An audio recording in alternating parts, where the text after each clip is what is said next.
Hello, Excellence family. It's Danny Barnes, Director of Agent Relations.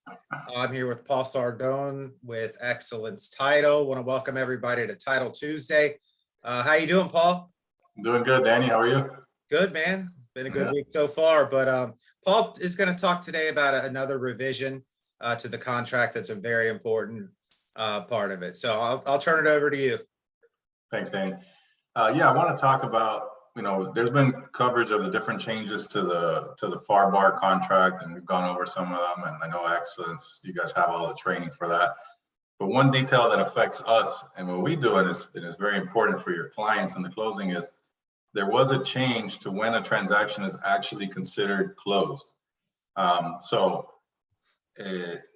it's clear in the contract that transaction is considered, the settlement is considered finalized when the closing agent, so Excellence Title or whoever the closing agent or attorney is, has received all the funds from the transaction and all the documents have been signed. So why is that important? Because we've all encountered a situation where there's there's kind of a standoff. It becomes for the keys where a buyer needs to get into the house, a seller doesn't want to release those keys until they have confirmation that everything is done or that the wire transfer is in their account.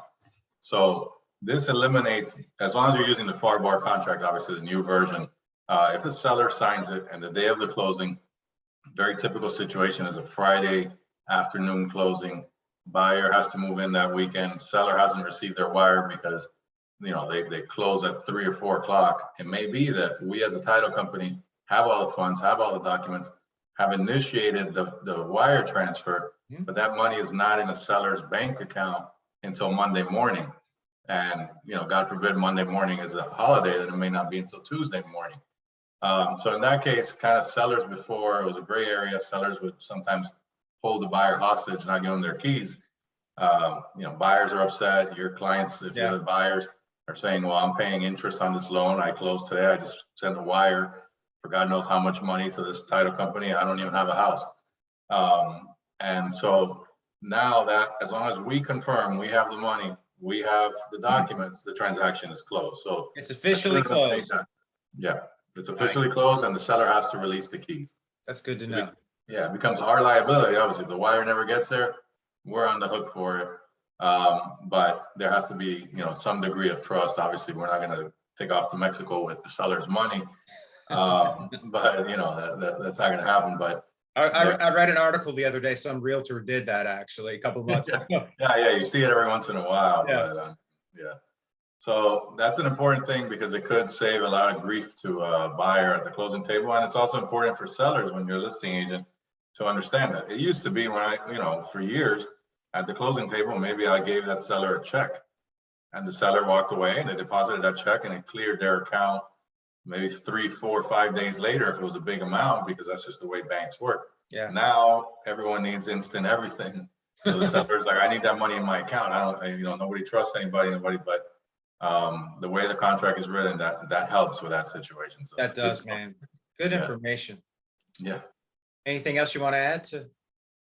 No, that's it. I mean, I just appreciate, we're really, business is doing great. I appreciate a lot of new agents trying us out. Hope everybody's happy with the service, and we're doing everything we can to make it a smooth experience for the agents, everything all in one place. Right. And I think you mentioned the other day about, the different fees that you charge are a lot lower than the other title companies. And yeah, I mean, our fees are very competitive. I mean, some of the lowest that I've seen. And the other thing to keep in mind that we've talked about before is somebody may be able to match our settlement fee, but then they're upcharging you on surveys, on title searches, on wire fees, on all these things that we don't charge for, even courtesy closers, we don't charge for. And you see I see a lot of closing statements. So I see a lot of nickel and diamond going on. We don't do that. So it's straightforward, one price. Obviously, there are situations where a cost is incurred or something out of the ordinary. We'll advise the client ahead of time.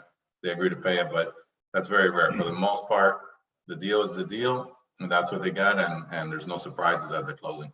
Right, and you're missing the best part of the whole thing. What's that? They get you.